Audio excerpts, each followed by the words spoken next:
150 के करीब गार्ड्स एक कतार में बंदूकें उठाए खड़े थे। ये ब्लैक ईगल की फौज में शामिल हुए नए लोग थे जिनकी पिछले 3 महीनों से कड़ी ट्रेनिंग की गई थी। हाल में ब्लैक ईगल के दाखिल होते ही सब सर खम किए, दोनों हाथ कमर पर बांधे खड़े उसकी दहशत के ज़ेरे असर खड़े थे। उसका हर करीबी से करीबी आदमी उससे सख्त खौफजदा रहता था, क्योंकि उनके मुताबिक ब्लैक ईगल के पास दिल नामी कोई शय सिरे से मौजूद ही नहीं थी। वो सिर्फ सजा देना जानता था। उसकी सजा पाने वाले तड़प तड़प कर खुद अपनी मौत की दुआ मांगते थे।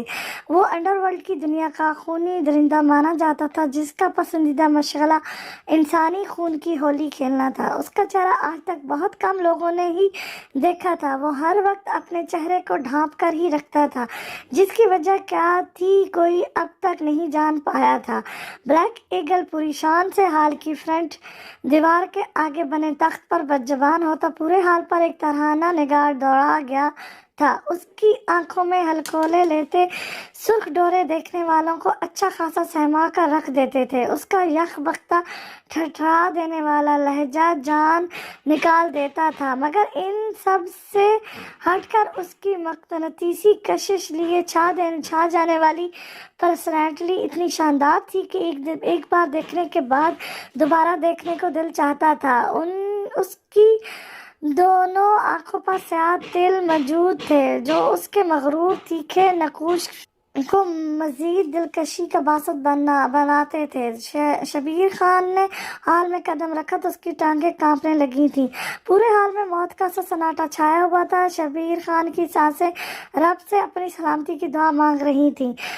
शबीर खान दिल ही दिल में अपने रब तक अब तक की ये गुनाहों को याद करता सिर झुकाए ब्लैक ईगल की जानिब बढ़ रहा था, जिसकी कहर बसाती निगाहों की तपिश वो दूर से ही बासानी महसूस कर सकता था।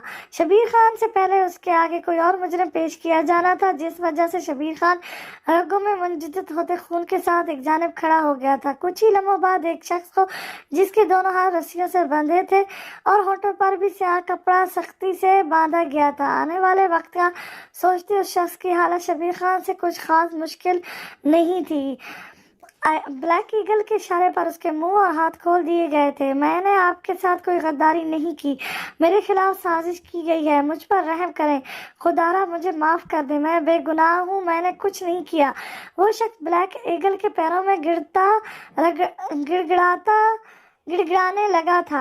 जैसे जैसे वो बोल रहा था, ब्लैक ईगल के चेहरे के तासर में मजीद तनाव पैदा हो रहा था। ब्लैक ईगल पूरी दुनिया के लिए एक बेरहम दरिंदा था। वो भला कैसे किसी पर रहम कर सकता था? रहम करना उसने सीखा ही नहीं था। उसने पैरों में गिरे शख्स को बालों से पकड़कर ऊपर उठाया था। तुम सब लोग अच्छे से जान लो, ब्लैक ईगल को धोखा देने और गद्दारी करने वालों का क्या अंजाम होता है। ब्लैक ईगल ने हाथ में पकड़ा तेज धार खंजर उसके सीने में घोंप किया था। ये शख्स गद्दारी की कोशिश करते पकड़ा गया था, इसीलिए इसकी सजा कुछ कम तकलीफदेह रखी गई थी। शबीर खान ने सख्ती से आंखें मेंचते इस अजियतनाक मनाजर से नजरें चुराई थीं, जिसका कुछ देर बाद वो हिस्सा बनने वाला था। ब्लैक ईगल के कदमों में खून ही खून फैल चुका था, जिसकी परवाह किए बगैर वो वापस तख्त पर बरजबान हुआ था। उसकी नजरें अब शबीर खान पर जमी हुई थी। बोलो शबीर खान, कहाँ गया मेरा नक्शा? तुम्हारे आदमी काम कर रहे थे उस पर, बकुल तुम्हारे खुफिया और महफूज तरीन जगह पर वो रह कर। फिर क्या वो नक्शा उस महफूज जगह से तुमने खुद ही चुरा लिया? ब्लैक ईगल जहर खिंद लहजे में बोलता शबीर खान को अपनी निगाहों से ही कत्ल करने के दर पर था। शबीर खान कंपकपाते वजूद के साथ उसके आगे जमीन पर गिरा था। आप जैसी मर्जी तशवीश करवा लें, मेरी इसमें कोई गलती नहीं है। मैंने हर तरह से हिफाजत करने की कोशिश की, फिर अनजाने कैसे कोई वहां तक आन पहुंचा। मुझे इस लापरवाही के लिए माफ कर दें, दोबारा ऐसा कभी नहीं होगा। शबीर खान को मौत अपने बहुत करीब मंडलाती महसूस हुई थी। माफी का लफ्ज तो ब्लैक ईगल की डिक्शनरी में है ही नहीं। तुमने मेरा बहुत बड़ा नुकसान किया है, जिसकी सजा तो तुम्हें मिलेगी कि आइंदा तुम कोई भी कोताही करने से पहले 1000 बार सोचोगे। ब्लैक ईगल की बात पर शबीर खान ने खौफजदा निगाहों से उसके इशारे पर करीब आते उसके देवहेल आदमी की जानिब देखा था, जो हाथ में आला लिए उस तक आ रहा था। उसका बायां बाजू उड़ा दो تاکہ اگلی بار یہی زخم اسے میری یاد دلا دے۔ بلیک ایگل کے اشارے پر اس کا آدمی کسی روبوٹ کی طرح شبیر خان کے قریب آتا اس پر وار کر گیا تھا۔ شبیر خان کی دل خراش چیخ پورے حال میں گونجتی۔ بلیک ایگل کے چہرے پر سکون اور طمانینت پھیلا گئی تھی۔ دوسری کو اذیت دے کر تسکین حاصل کرنا اس کا کام تھا۔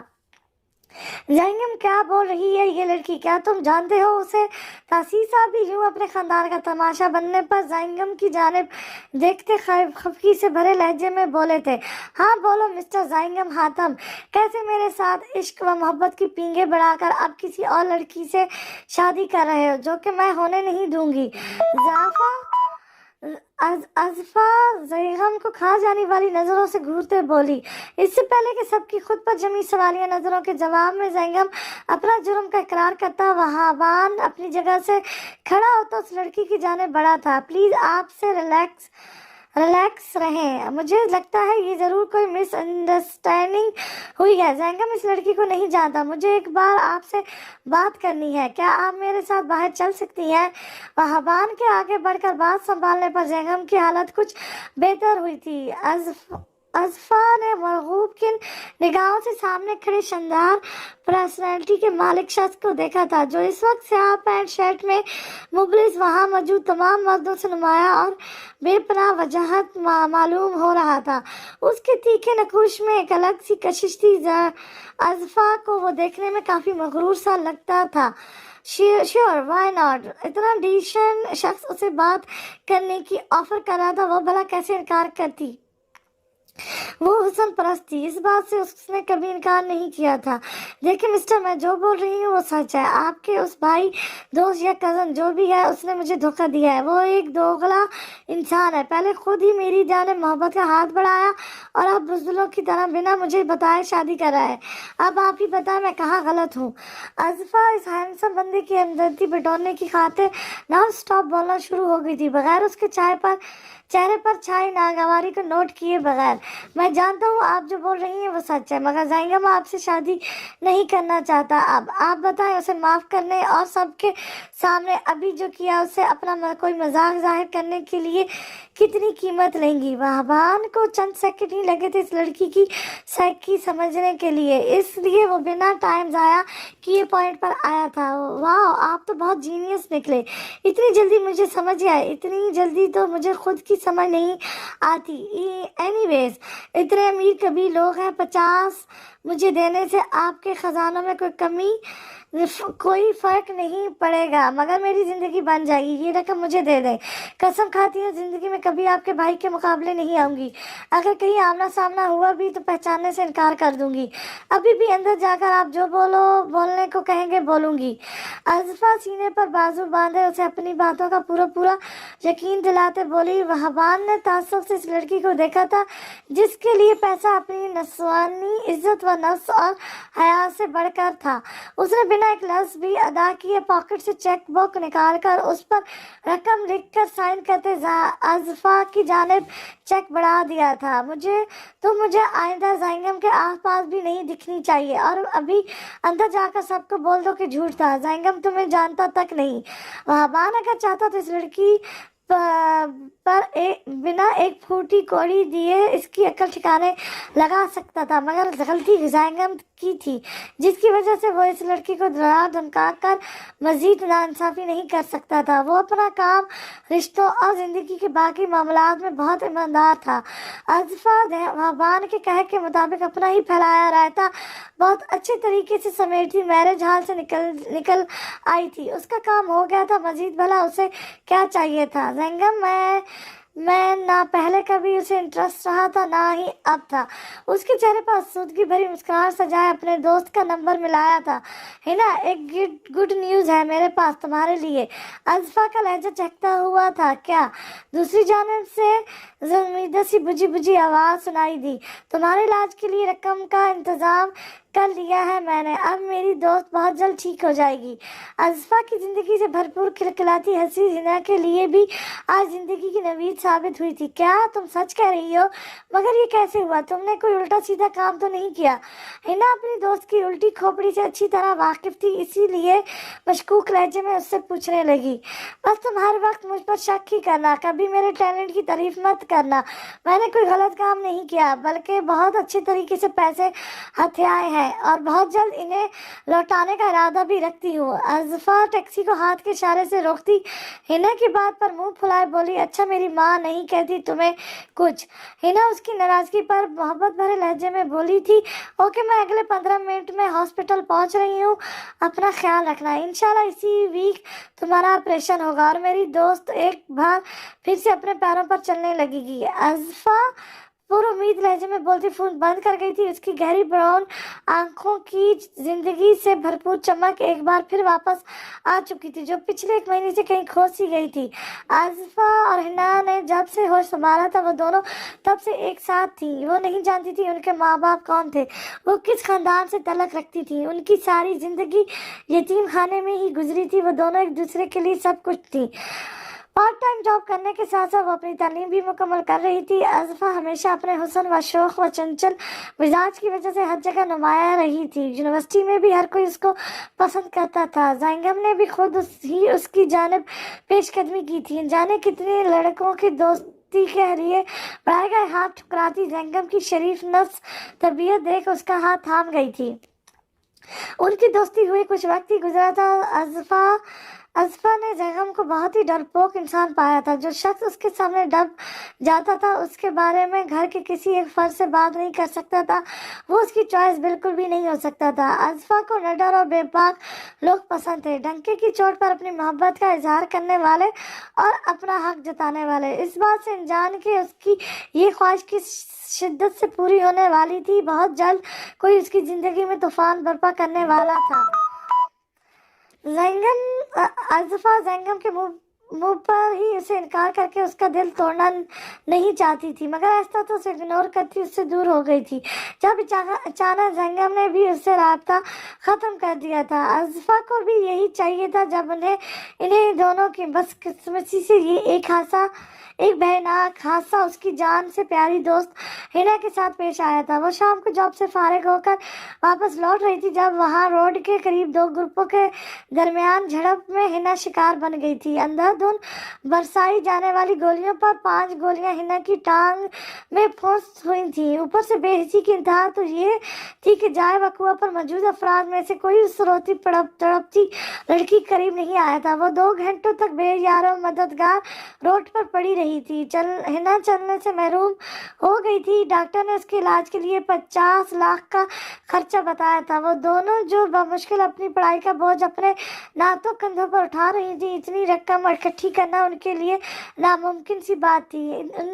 उनकी हंसती मुस्कुराती लड़कियों के चेहरे पर उदासी और ज़ियत आम समाई थी, मगर अज़फ़ा ने जिंदगी में किसी भी मकाम पर हिम्मत हारना नहीं सीखा था, ना वो हिना को हारने देना चाहती थी। वो हमेशा अपने अल्लाह और खुद पर भरोसा कर चली थी। यही वजह थी कि उसके रब ने कभी उसे हारने नहीं दिया था, उसके यकीन को हमेशा कायम रखा था। अज़फ़ा को एक दिन पहले ही एक क्लास फेलो से ज़ैंगम की शादी का पता चला, जिस खबर की उसके दिमाग ने बहुत उम्दा तरीके से प्रोसेसिंग करते अपना इतना ज़बरदस्त आइडिया पेश किया था। वो अपनी दोस्त की खातिर अपनी सारी खुददारी साइड पर रखती वहां पहुंच गई थी। कोई उसके बारे में क्या सोचेगा, वो हैंडसम बंदा उसे लालची लड़की समझेगा, उसे किसी की कोई परवाह नहीं थी। वो ऐसी ही थी, ना डरने वाली ना दबने वाली, हाँ मगर वो मोहब्बत की मुतलाशी थी। वो कोई ऐसा शख्स चाहती थी जो उससे मोहब्बत करे, उसके दिल पर हुक्मरानी करे। हिना उसकी इस ख्वाहिश से बहुत चिढ़ती थी, लेकिन इस मामले में उसने हिना की भी कभी नहीं सुनी थी। लगता है मेरी गुड़िया को मेरी ही नजर लग गई है। कल पिंक फ्रॉक में किसी बारबी डॉल लग रही थी। स्मारा बेगम निशा के सराहने बैठी उसके माथे पर ठंडे पानी की पट्टियां रखती फिक्रमंदी से बोली, अभी कुछ देर पहले डॉक्टर उसका चेकअप करके गया था, जिसके मुताबिक निशा को ठंड लगने की वजह से बुखार हुआ था। उसका बुखार तो अब काफी हद तक उतर चुका था, मगर गुनगुनी की वजह से वो आंखें भी नहीं खोल रही थी। जो बात समारा बेगम को परेशान किए दे रही थी, इन्हें रह रह कर खुद पर गुस्सा आ रहा था कि जब वो निशा की नाजुक मिजाजी से वाकिफ थी तो क्यों उसकी केयर नहीं की थी। निशा के मामले में वो अपनी भी जरा सी कोताही बर्दाश्त नहीं कर सकती थी। बाकी लोग तो वो फिर बाद में आते थे। मेरा बच्चा आंखें खोलो, आपकी मम्मा को फिक्र हो रही है। निशा को जरा सा खसमसाता देख स्मारा बेगम मोहब्बत पाश लहजे में से पिचारती करीब हुई थी, जिसके जवाब में निशा ने नरम मुस्कुराहट के साथ पलकें झपकाते इन्हें अपने ठीक होने का यकीन दिलाया था। आप जानती हैं आज का पूरा दिन मेरा किस तकलीफ में गुजरा है। जान निकाल गई थी आपको बेहोश देखकर। भला कोई ऐसा भी करता है अपनी मामा के साथ? अस्मारा बेगम उसकी पेशानी पर बिखरे सिल्की बालों को हाथ से पीछे हटाती फिक्र से चूर लहजे में बोली थी, जिस पर निशा हाथ के इशारे से अब अपने एकदम फिट होने का इशारा देती तकिए के सहारे उठ बैठी थी। नीचे लेटी रहो अभी। निशा को अपनी बुक्स की जानिब हाथ बढ़ाता देख वो जरा तेज लहजे में सरनिश कर गई थी, जिसके जवाब में निशा ने ऐसी मासूमियत और बेचारगी भरी शक्ल बनाई थी कि वो चाहकर भी उसे दोबारा मना नहीं कर पाई थी। सुबह से अस्मारा बेगम अपना हर काम छोड़े उसके साथ जुड़कर बैठी थी। अब उसे नॉर्मल होता देख उनके दिलो दिमाग में भी सुकून सराहत कर गया था। उसी लम्हे बाबर की आती कॉल ने उनकी तवज्जो अपनी जानिब मुबलत की थी। कॉल अटेंड करती ही दूसरी जानिब से जो खबर इन्हें वसूल हुई थी उनसे उनके रोंगटे खड़े कर दिए थे। ये क्या कह रहे हो तुम? वो भला शबीर खान के साथ ऐसा सलूक कैसे कर सकते हैं? समारा बेगम निशा के ख्याल से आस्ता आवाज में बोलती रूम से निकल आई थी। निशा उन बातों से यकसर अनजान अपनी बुक्स पर पूरी तवज्जो मुअत्तल किए कल होने वाले पेपर की तैयारी करने लगी थी, जो उसके लिए बहुत अहम था। इसके बाद दीगर 7 गाड़ियां मोहतशिम ग्रुप ऑफ इंडस्ट्री की मेन ब्रांच की इंटरेस्ट से अंदर आती बिल्डिंग के आगे आ रुकी थी, जहां पहले ही गार्ड की नफरी उसके इंतजार में मौजूद थी। स्याह पैंट कोट में मुबलिस व सूट बूट शख्स चेहरे पर क्राफ्टी भरे तासर सजाए नाक लाल आंखों पर सन ग्लासेस चढ़ाए गाड़ी से बरामद हुआ। लंबे लंबे डाक भरते उसका रुख अपने ऑफिस की जानिब था। इर्द गिर्द बने गैबन में मौजूद लोग उसके एहतराम में अपनी सीटों से खड़े होते सलाम करने लगे थे, मगर उसकी चाल से ही उन सबको अंदाजा हो चुका था कि आज उसके बॉस का मूड किस कदर खराब है। वो रास्ते में आती हर शहर ठोकरों पर उड़ाते नाजुक नाक की सीध में तेज रोई से चलता जा रहा था। उसे करीब आता देख पहले ही उसके ऑफिस का दरवाजा खोल दिया जाता था, जिसके बाहर स्याह बोर्ड के ऊपर सुनहरी लफ्जों में हंद मुहतशम जगमगा रहा था। बड़े से आलीशान ऑफिस में हर चीज उसकी मर्जी और मिजाज के मुताबिक सेट की गई थी, क्योंकि जरा सा ऊपर नीचे या उसके मिजाज के खिलाफ हो जाने पर अगले लम्हे वो शायद कचरा बनने ही मिलती थी। अपनी कुर्सी पर बरजमान होते उसने टांगे टेबल पर रखते सिगरेट सलगाते होंठों से लगाया था। सर, वो मीटिंग मैनेजर ने उसके मूड के पेश नजर डरते डरते पूछा था, मगर उसकी उठती करख्त निगाहों पर उसकी बात हलक में ही अटक गई थी। गेट आउट, वो जोरदार आवाज में धारा था, जिस पर सहमते मैनेजर चंद सेकंड के अंदर वहां से गायब हुआ था। हंद मुहतशम का आलीशान ऑफिस इस वक्त धुएं की जद में था। उसके अंदर आग लगी हुई थी, जिसके शोलों से वो दुनिया की हर शय को भस्म कर देना चाहता था। थोड़ी देर में वो अनजाने कितने सिरकट फूंक चुका था, मगर उसको सुकून नहीं मिल रहा था। जब उसी लम्हे उसके मोबाइल पर मखसूस रिंगटोन बजी थी। हाथ में पकड़ा सिगरेट एस्ट्रे में मसलते उसने जल्दी से फोन अटेंड किया था, मगर दूसरी जानिब से जो बात उसे कही गई थी उसे सुनकर हंद के चेहरे के तासर मजीद बिगड़ गए थे। उसने गुस्से की शिद्दत से पागल होते हुए टेबल पर रखी सारी चीजें हाथ मारकर नीचे फेंक दी थी। एजेंट गुलशन, क्या अपडेट है? कंट्रोल रूम में आते उसने माइक्रोफोन से अपने महतब से राब्ता किया था, जिसको उसकी पूरी टीम के साथ एक खुफिया मिशन पर भेजा गया था। सब हम पिछले 48 घंटों से यहीं मौजूद है, मगर अभी तक यहाँ कोई ऐसी गैर मामूली एक्टिविटीज नोट नहीं की गई। एजेंट गुलशन दरख्त की ऊंचाई पर मौजूद इतने पर लेटा सामने मौजूद 3 एक जैसे घरों पर नजर रखे हुए था, जहां बैरूनी मुल्क से आए इंसानी जानों के सौदेगर को रखा जाना था। मतलब पिछले 2 दिन से इन घरों में कोई इंसान आते जाते नहीं देखा गया। उसने अपनी बात एक बार फिर से दोहराई थी। सर, इस घर में बच्चों को कुरान पढ़ाने सुबह व शाम एक लड़की आती है, उसके अलावा किसी को नहीं देखा गया। एजेंट गुलशन ने अब तक की रिपोर्ट पेश की थी। सब कुछ इतना नॉर्मल नहीं है जितना दिखाया जा रहा है। वो ये सब करके हमें गुमराह करने की कोशिश कर रहे हैं। नजर रखो उस लड़की पर, मुझे लगता है वो हमारे लिए मुफीद साबित होगी। वो इन्हें चंद एक मजीद हिदायत देता फोन रख गया था। कंट्रोल रूम में उस वक्त चारों दीवारों पर LCDs लगाई गई थी। उस रात उसने स्याह बंगले की सिक्योरिटी का सारा सिस्टम हैक कर लिया था, जो अभी उसकी एक क्लिक पर सामने LCDs में मुख्तलिफ मनाजिर दिखाने लगा था। शबीर खान का राइट हैंड, उसका भाई, उस वक्त अपने कुछ अहम करंदों को इकट्ठा किए कोई नई साजिश तरतीब दे रहा था। उसने तमाम अफराद के चेहरों पर फोकस करते हुए उनकी तस्वीरें लेकर आगे भेज दी थी, मगर बड़ी मछली पर हाथ डालने से पहले उसके लिए छोटी मछलियों की शनाख्त ज्यादा अहम थी।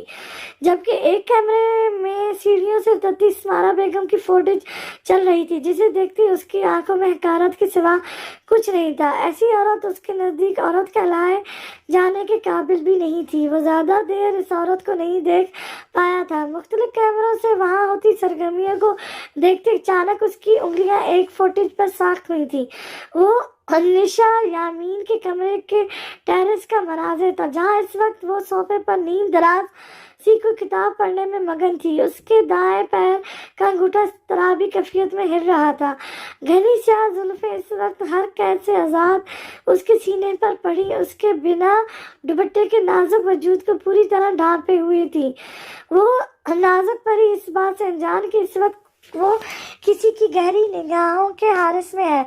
किताब सीने पर रखे जाने किस बारे में सोचकर मुंह बसोरती बहुत क्यूट लग रही थी।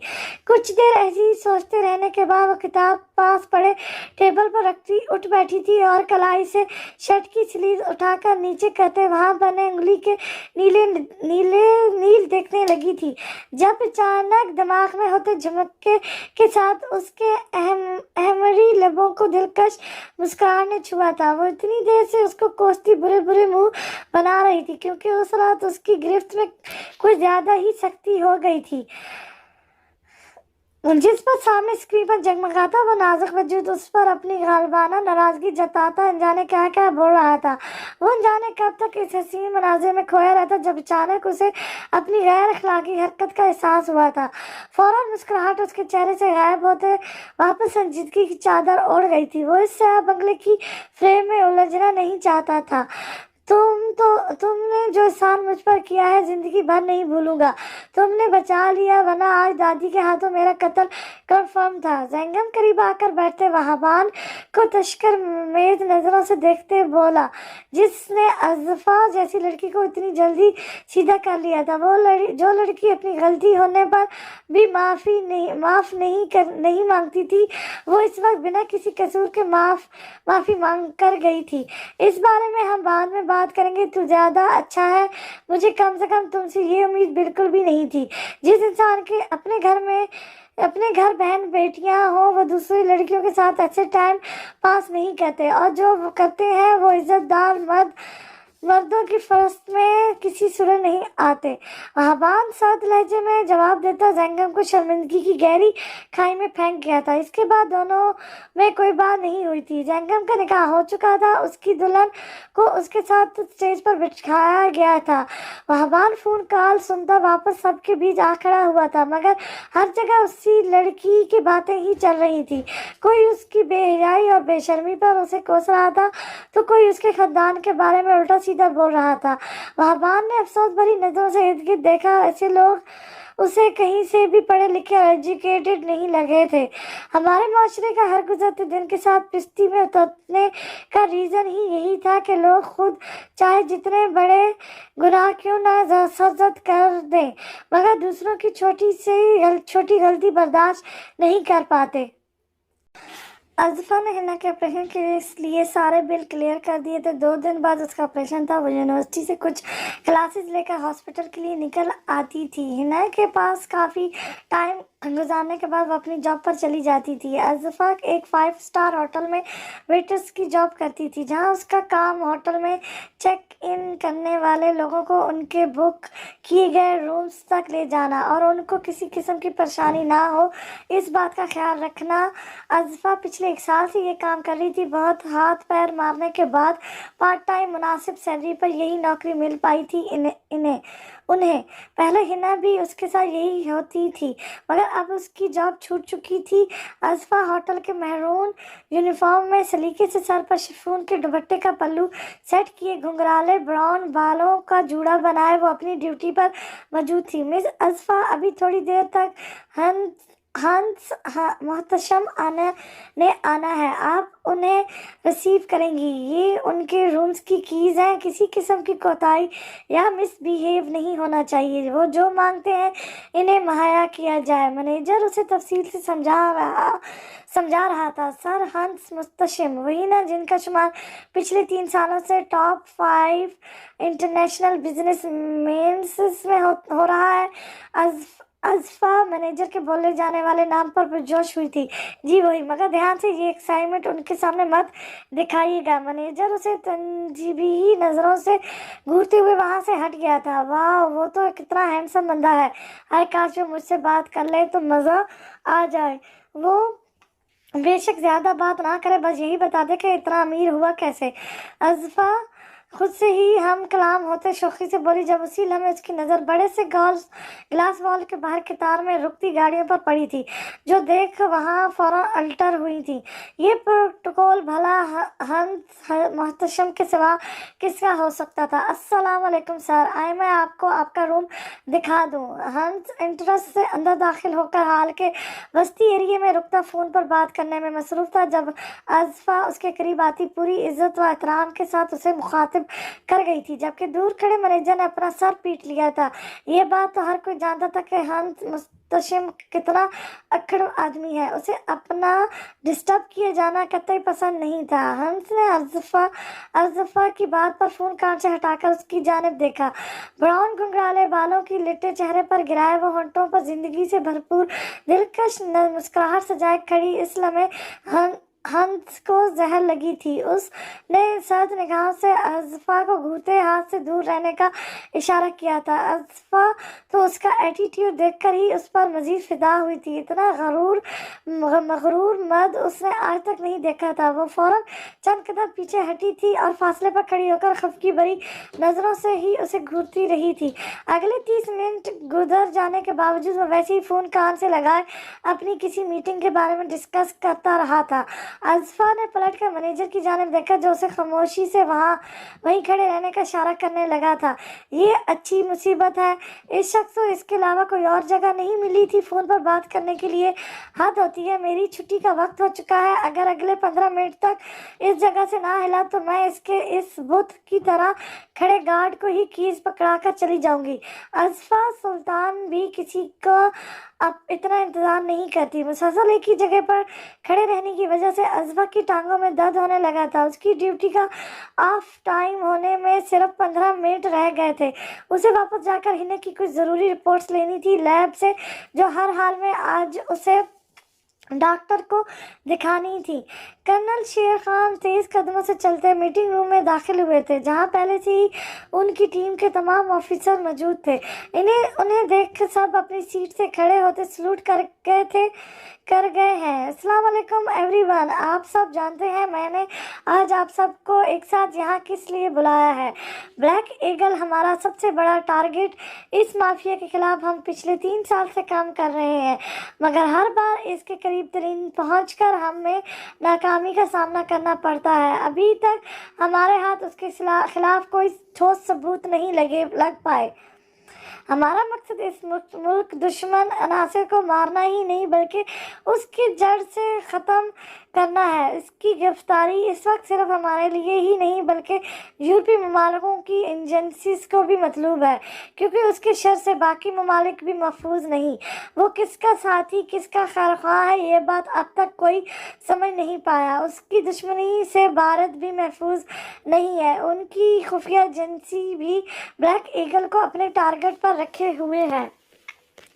ब्लैक ईगल कब कहाँ किस बेस में मौजूद है, वो कैसा दिखता है, आज तक कोई शनाख्त नहीं कर पाया। पिछले साल एयरपोर्ट पर पकड़े जाने वाला उसका राइट हैंड मिस्टर लियोसिस पूरे 9 महीने तशद्दुद बर्दाश्त करता अपनी जान से हाथ धो बैठा, मगर ब्लैक ईगल के बारे में कुछ भी इल्म ना होने की वजह से कुछ बता भी ना पाया। वो अपने काम में बहुत तगड़ा खिलाड़ी है। उसके अलावा उसके करीबी तरीन अफराद भी उसकी सूरत से वाकिफ नहीं है।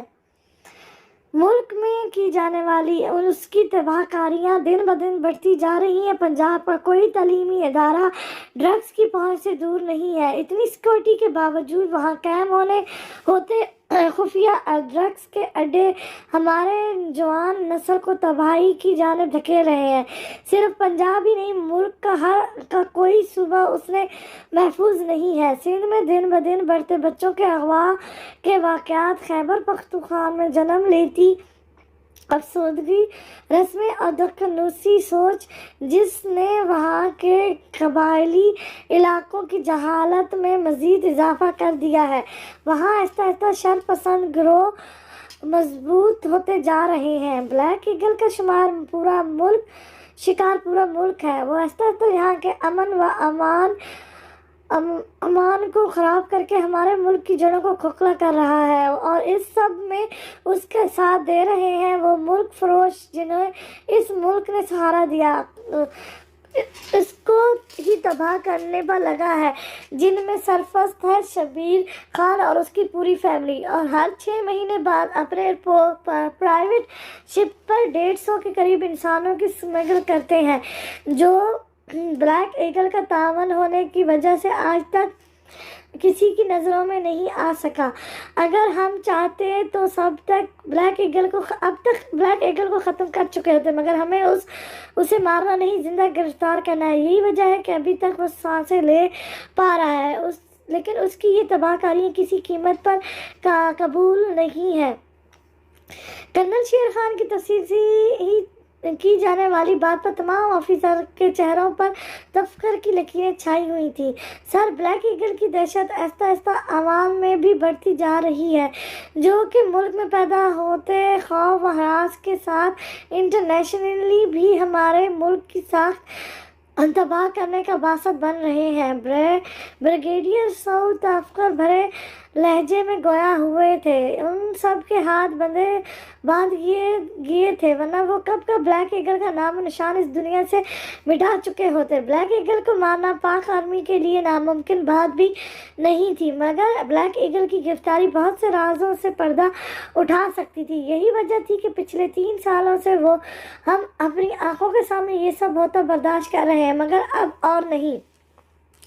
ISI से हमेशा आर्मी का लिंक रहा है, और जब हम मिलकर काम करते हैं तो कोई तूफान हमें रोक नहीं पाता। पहले भी हमारे इस मिशन में ISI के 2 अफसरान हमारे साथ काम करते रहे, लेकिन अब जो ऑफिसर हमारे साथ शामिल होने वाला है वो इस वक्त ISI का दिल माना जाता है। उसका अब तक का करियर बिल्कुल बेदाग है। पिछले 2 साल से वो खुफिया तरीके से भेस بدل کر انڈیا میں رہ رہا تھا اور جس کامیابی اور دلیری کے ساتھ وہ انڈین آرمی اور ان کی خفیہ ایجنسیز کی آنکھوں میں دھول جھونک کر آیا ہے، یہ بات اس کی ذہانت اور بہادری کی گواہ ہے۔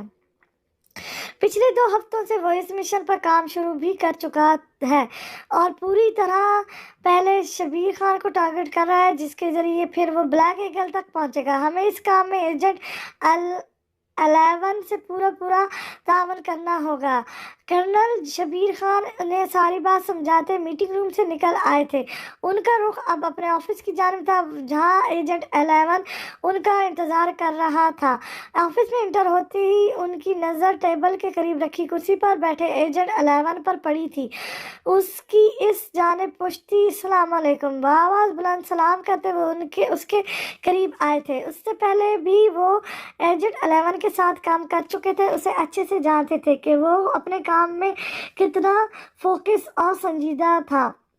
ان کے سلام کا جواب دیتا وہ اپنی جگہ سے کھڑا ہوتا انہیں سلوٹ کر گیا تھا۔ Colonel Sher Khan, nice to meet you again. Colonel Sher Khan نے اس سے معافضہ کرتے اپنا تعارف کروایا تھا۔ Major Wahaban Hatim, same here. Major Wahaban نے بھی اپنا تعارف کرواتے اسی خوش دلی سے جواب دیا تھا۔ ویل ڈن میجر، اتنی زبردست اچیومنٹ پر بھارت جو ہمارا جانی دشمن ہے ان کے ملک میں رہ کر ان کی آنکھوں میں دھول جھونک کر آنا آسان کام نہیں ہے۔ کرنل شیر خان اس روشن پیشانی اور چوڑے مضبوط وجود کے مالک خوبرو شخص سے بہت امپریس نظر آ رہے تھے۔ سر، آسان کام کرنے کے لیے تو ہمیں بنایا ہی نہیں گیا، اور میری اصل اچیومنٹ تو تب ہوگی جب میں اپنے ملک سے اس بلیک ایگل نامی ناسور کو ختم کرنے میں کامیاب ہو جاؤں گا۔ میجر وہابان آنکھوں میں ایک اور اعزاز پانے کی بھوک لیے ایک عزم سے بولا تھا، جس کے بعد کرنل شیر خان اسے اس مشن کے حوالے سے ساری اپڈیٹ دینے لگے تھے۔ کمرے میں ہلکا ہلکا میوزک لگا ہوا تھا۔ ہیٹر آن ہونے کی وجہ سے کمرے کا ماحول حرارت بخش تھا۔ کھڑکیاں دروازے پوری طرح بند تھے۔ اب وہ اختیاراً رات کا کھڑکیاں اچھے سے بند کر کے اور ان پر پردے گرا دیتی تھی۔ اس رات اس نقاب پوش کر چھوڑا گیا خوف اور کلائیوں پر بنے نشانات وہ ابھی تک بھلائے نہیں پائی تھی۔ جب بھی وہ اس کے بارے میں سوچتی تھی اس کا دل خوف سے کانپنے لگتا تھا۔ اتنے پہرے کے باوجود وہ ایک بار یہاں آن پہنچا تھا تو دوبارہ بھی آ سکتا تھا۔ اسی بات کو سوچتے نشا نے اپنے روم کے باہر سیکورٹی مزید بڑھا دی تھی اور اپنے بیڈ سائڈ پر ایک الارم بھی سیٹ کروا لیا تھا، جس کا بٹن پریس کرتے ہی اس کے روم کے باہر خطرے کا الارم بجنے لگتا۔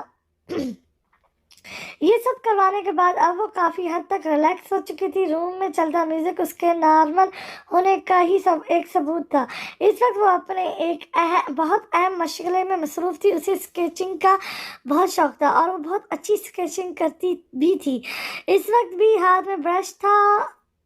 اس کی سنہری آنکھیں سامنے لگے اسکیچ بورڈ پر جمی ہوئی تھی۔ سیاہ زلفیں نازک کمر پر آبشار کی طرح بکھری پڑی تھی۔ اپنے ہوش ربا حسن سے بے خبر وہ اپنے کام میں مصروف تھی۔ آج بہت دنوں کے بعد اس نے برش سنبھالا تھا۔ بے خودی میں وہ اس انسان کا خاکہ بناتی چلی گئی تھی جو اتنے دنوں سے اس کے تصور کے پردے پر موجود تھا۔ وہ اس نقاب پوش کو کوشش کے باوجود اپنے دماغ سے نکال نہیں پا رہی تھی۔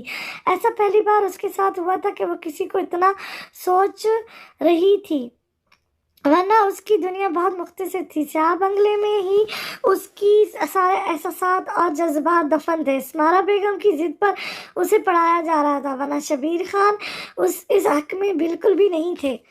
وہ نشا کو اپنے دشمن کی نظروں میں نہیں آنے دینا چاہتا تھا۔ اسے ہمیشہ سے کسی سونے کی چڑیا کی طرح اس بڑے سے پنجرے میں قید کر کے رکھا گیا تھا۔ بلیک ایگل کی نظر اس پر ایک بار پڑ چکی تھی، جس سے بچانے کی قیمت اسمارا بیگم اور شبیر خان ابھی تک بھر رہے تھے، لیکن بلیک ایگل کا دھیان ابھی بھی نشا سے نہیں ہٹ پایا تھا۔ اس کی سر پر لٹکتی تلوار اسمارا بیگم کو ہر وقت خوف زدہ کرتی رہتی تھی۔ نشا ہر روز شبیر خان کے ट्रेड कमांडरों की निगरानी में यूनिवर्सिटी जाती थी, जिनमें से एक नामहसूस तरीके से गिलास में भी उसके साथ ही रहता था। निशा का बहुत दिल चाहता था वो भी बाकी लड़कियों की तरह घूमे फिरे, दोस्तें बनाए और हंसी खुशी सादा सी जिंदगी बसर करे, मगर ये शायद उसकी हसरत ही रह जानी थी। रोज की बढ़ती सिक्योरिटी उसके सारे अरमान पर पानी फेर देती थी। निशा कब से इन्हीं सोचों में गुम थी। उसे ध्यान ही नहीं रहा था कि तेजी से बोर्ड पर चलता उसका हाथ उसकी तस्वर में मौजूद उस निकाब पोश का कितना क्लियर और परफेक्ट खाका बना चुका था। दरवाजे पे होती दस्तक पर होश में आते से आंखें फाड़े अपने हाथों से बनाए गए शिकार की जानिब देखा और जल्दी से उस पर वाइट पेपर डालते वो दरवाजे की जानिब बढ़ी थी। मैम, आपका खाना। दरवाजे में खाने के लज़्ज़ात लिए खड़ी मुलाजमा ने सवालिया नजरों से अंदर आने की इजाज़त मांगी थी। निशा ने साइड पर होते उसे अंदर आने का रास्ता दिया था। मुलाजमा खामोशी से टेबल पर खाना सजाती वहां से निकल गई थी। निशा दरवाजा लॉक करती वापस उस स्केच की जानिब आई थी। उसे यकीन नहीं आ रहा था इतने दिन गुजर जाने के बाद भी वो शख्स उसे इतने अच्छे से याद था। निशा ने जल्दी से वो खाका बोर्ड से उतार कर फोल्ड करते अलमारी के सेफ में छुपा दिया था। जहां निशा हैरान थी, उससे भी कहीं ज़्यादा कैमरे में ये सारा मनाजर देखता मैनेजर वहाबान हातिम भी शौक था। वो निकाब में बिल्कुल ऐसा ही तो लगता था। उसकी आंखों में मौजूद सर्दपन और दर्द का एहसास वाज़ेह दिखाई दे रहा था। ये बेज़ुबान लड़की अभी भी उसे भुला नहीं पाई थी। ये बात वहाबान के लिए काफ़ी हैरानकुन थी। लगता है बहुत जल्द दूसरी मुलाकात भी करनी पड़ेगी।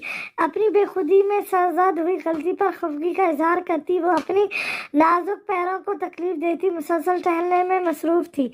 उसकी यही परेशानी जाने क्यों वहाबान को मज़ा दे गई थी, मगर निशा के कमरे की अलमारी में छुपा उसका खाका उसके लिए खतरनाक साबित हो सकता था। चाहे उसमें से सिर्फ उसकी आंखें ही वाज़ेह थी, मगर उस तक पहुंचने के लिए उसके दुश्मनों को वो भी काफ़ी हो सकती थी।